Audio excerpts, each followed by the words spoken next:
Will the misery continue for New York Jets fans this upcoming season? I'm Stephen Connor, and you're tuning in to Stephen Connor TV. Before we get started, please make sure you like, comment, subscribe, and share. Also, hit that post notification bell so you can get notified whenever I upload a video. Without further ado, hit that music.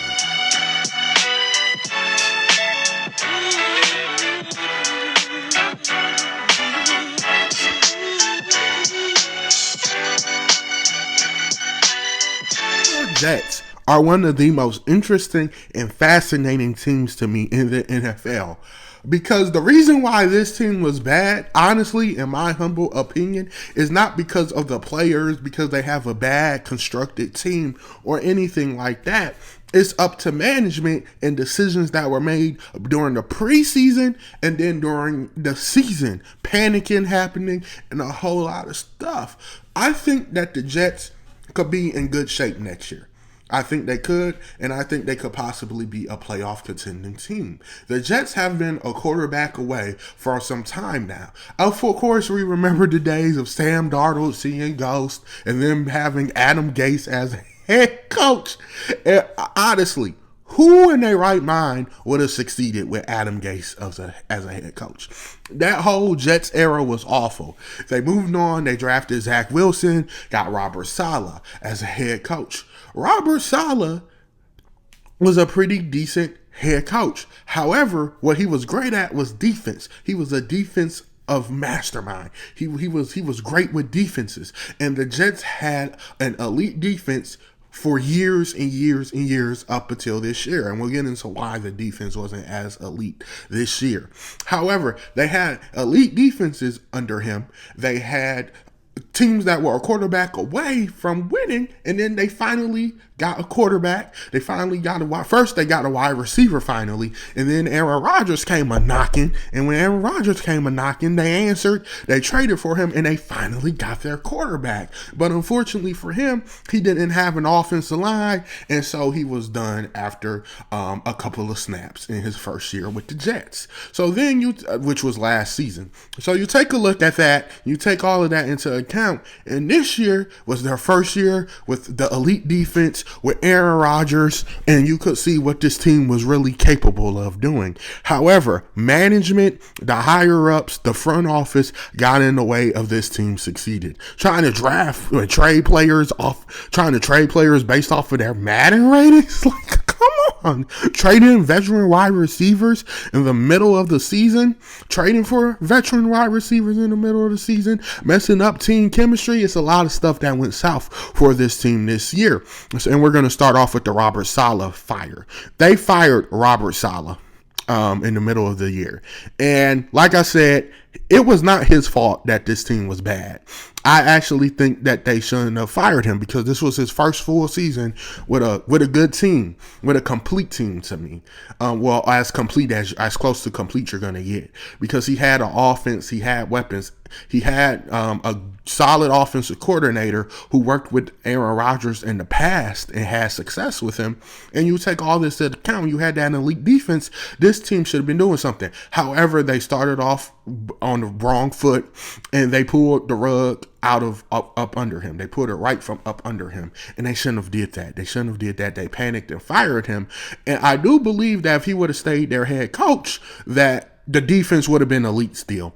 Or if not elite, still would have been really good this year. I also believe that they could have possibly made a run if they would have kept him as the head coach. Because, like I said, they pulled the rug up under him too early, and they could have potentially went on a run. And I think if they had him as their head coach, that run might have happened. But once they got rid of him, the defense just went to crap. The defense was horrible after that. And I think how they know this is true.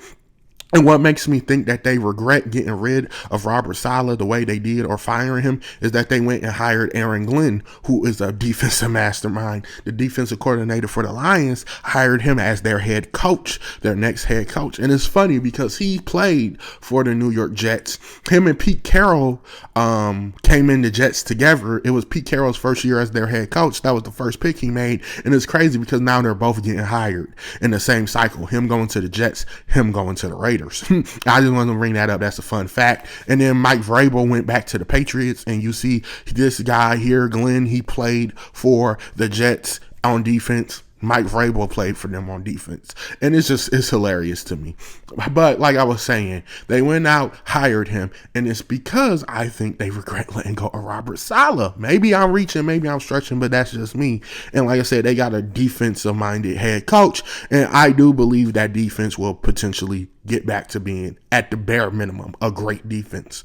Because they have all the pieces there to be a great defense. Then they fired, so moving on from that, fired Robert Saleh, got a new head coach. Middle of the season, traded veteran wide receiver, switched up the team a little bit, and you traded for Davante Adams in a panic.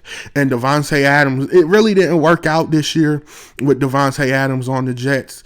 And that's obvious because there was really no time for team chemistry whatsoever. But you went out and traded for Davante Adams. I am looking at this roster, y'all.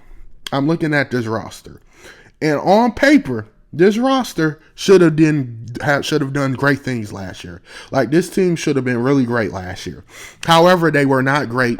They did not meet the moment. They failed expectations. And like I said, I'm not going to sit here and blame Robert Saleh. I'm not going to blame coaching. I'm not going to do any of that. I think it was on the front office for making foolish mistakes, foolish decisions throughout the year, like firing their head coach in the middle of the season and before they could really get a grip on things. Yes, Robert Saleh had a horrible win-loss record as the New York Jets head coach. But with Zach Wilson as your quarterback, no offensive line, and no real weapons until you got Garrett Wilson in the draft, of course you were going to fail. Of course you wouldn't succeed.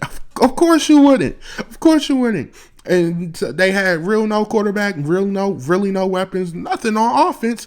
And now he finally gets the opportunity to, and you fire the guy prematurely. You fire him prematurely. You make trades, trade away players, make trades for players in the middle of the season. Of course it's going to doom it because the chemistry is going to mess up. So looking at this roster, looking at this team, the biggest question going into this season, other than who the head coach was, possibly bigger than who's going to be the head coach of this team, the biggest question going into this year was, what are they going to do at quarterback? Because Aaron Rodgers cannot stay here and needs to get rid of Aaron Rodgers. Aaron Rodgers is not what he used to be. Aaron Rodgers is a scrub. We heard all this talking. The Jets have the 7th pick in the NFL draft. If I'm going to be real with you, they shouldn't draft a quarterback with number 7 because the quarterbacks that are worth taking aren't going to be there. And many people aren't really fans of this year's draft. They don't think there's any quarterbacks who's really worthwhile. They really don't think that. And so you take a look at it.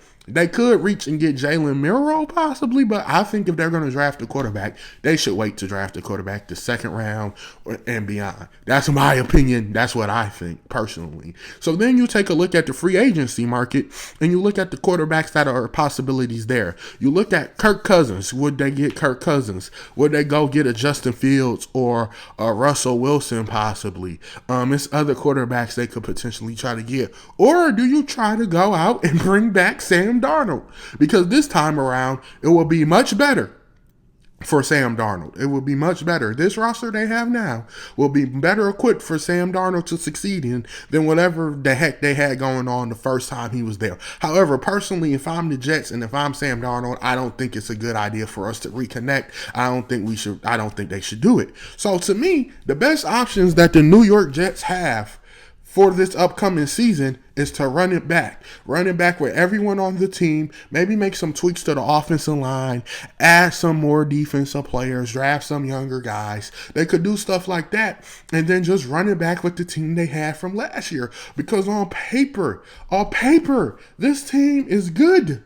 They have Breece Hall. They have people like the Davante Adams. They have people, Michael Carter the second is a really solid running back. He's okay to me. They have Devontae Adams, Allen Lazard, Garrett Wilson. They have so many weapons on offense. They have the defense. They have Hassan Reddick. They have Quentin Williams. You have Sauce Gardner. You have other people on defense as well. This team, this roster is constructed to win now. This is a really good team, a really built team. That's why I say I'm not going to blame the team. Sure, everyone could have played better, but defense were doing its job. The elite defense was doing its job until you fired the elite defensive-minded head coach. The offense was never going to work because you kept tweaking it the whole year. And you didn't just minor tweak it, you did major tweaks to the whole roster. You added you have two wide receiver and ones now. You have two in Garrett Wilson and Devontae Adams, and Garrett Wilson was upset for a little bit. But what I think they should do is, number one, I think they should not tweak this roster at all. I don't think that the higher ups, the general manager, anybody like that should do anything to this team. And I say that because they need time to develop. They need time to get chemistry. They had no chemistry. Aaron Rodgers skipped minicamp last year. That can't happen again this year. He needs to go so he can figure out what he's going to do with Devontae Adams, Garrett Wilson, Allen Lazard, all the weapons they have on offense. Need to figure that out. They need time to mush. They need time to develop. I think this team could make a run for the playoffs. I think this team, and all Aaron Rodgers has to do is be a solid QB. He doesn't have to be MVP Aaron Rodgers, Green Bay Aaron Rodgers. He could just be a solid player, a solid quarterback next season, and the Jets will be fine. Like I said, they have enough offensive weapons, enough offensive tools. They have the defense. Looking at that defense, it still can be elite, y'all. It still can be elite. It still can be good. And they have the right head coach for it to be good and elite. So I believe they should just run it back. No interfering, no midseason trades. They need to get their team chemistry up. They need to get comfortable with each other, and they need to figure out what to do on offense and defense, because this team is not poorly constructed. This team can actually be good. Now, Aaron Rodgers is on the older side. Like I said, maybe they do draft a QB, or maybe they go get a younger QB. Who knows what they're going to do with quarterback other than Aaron Rodgers? But I believe they should keep Aaron Rodgers, and if you do get a quarterback, have him mentor the quarterback, and then you just run it back and just make sure that the chemistry is up and everything is good like that. You don't tweak the team. You don't do anything that's a drastic change like you did last season to this team. You just don't do it. And you just run it back and see what they're capable of, because they can be a good team in the NFL. They should be. On paper, they should be. It's just that management failed them and doomed them from the start. But that's my perspective on the New York Jets. Like I said, this is a very interesting, fascinating team to take a look at. You let me know how you feel in the comment section down below. Until next time, Steven Conner out, y'all. Peace.